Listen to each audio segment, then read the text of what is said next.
السلام عليكم. تعالوا اوريكم عملت الفول التحفه ده ازاي. بنص كيلو من الفول عمل معايا الكميه دي كلها.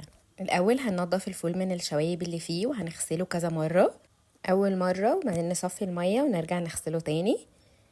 خلاص نضف نصفي الميه بقى ونبتدي نغلي ميه ونسيبه فيها.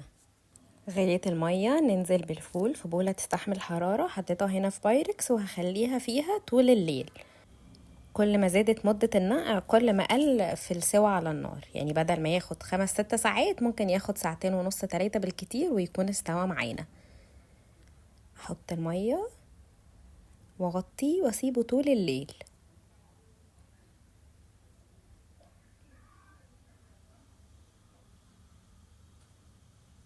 كده تاني يوم نشوفه بقى كده اتضاعف حجمه.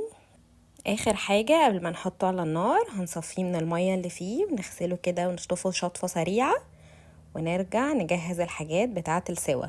حطيته هنا في القدرة، ممكن نحطه في حل عادي او حلة ضغط، وهنزل عليه بشوية عدس اصفر مغسول.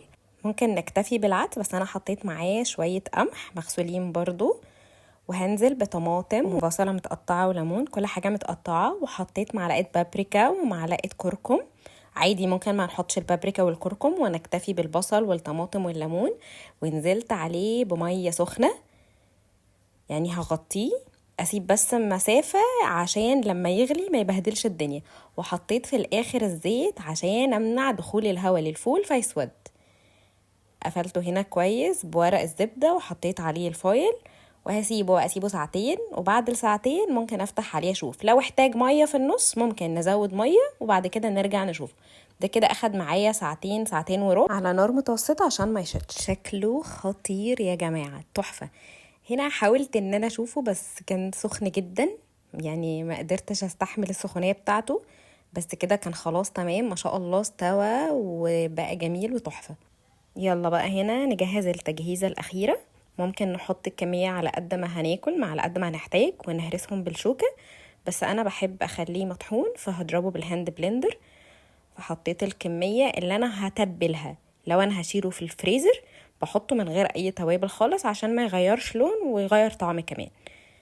هتبل الكمية اللي أنا هاكلها أو هحطها في التلاجة على قد 2-3.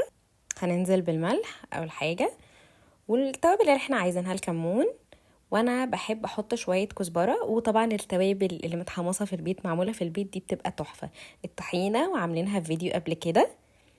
الزيت الحار، وعادي ممكن نحط زيت زيتون، ممكن نكتفي بالزبده او الزيت العادي، كل تحفه. الشطه يعني ما ننساش الشطه.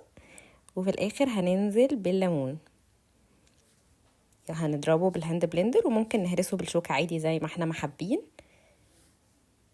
ممكن لو لقيناه تقيل نزود عليه شوية مية سخنة. واخيرا خلصنا. الطعم طبعا تحفة، النظافة مفيش بعد كده، غير ان التكلفة بتبقى اقل كتير كتير كتير ما هنجيبه من بره.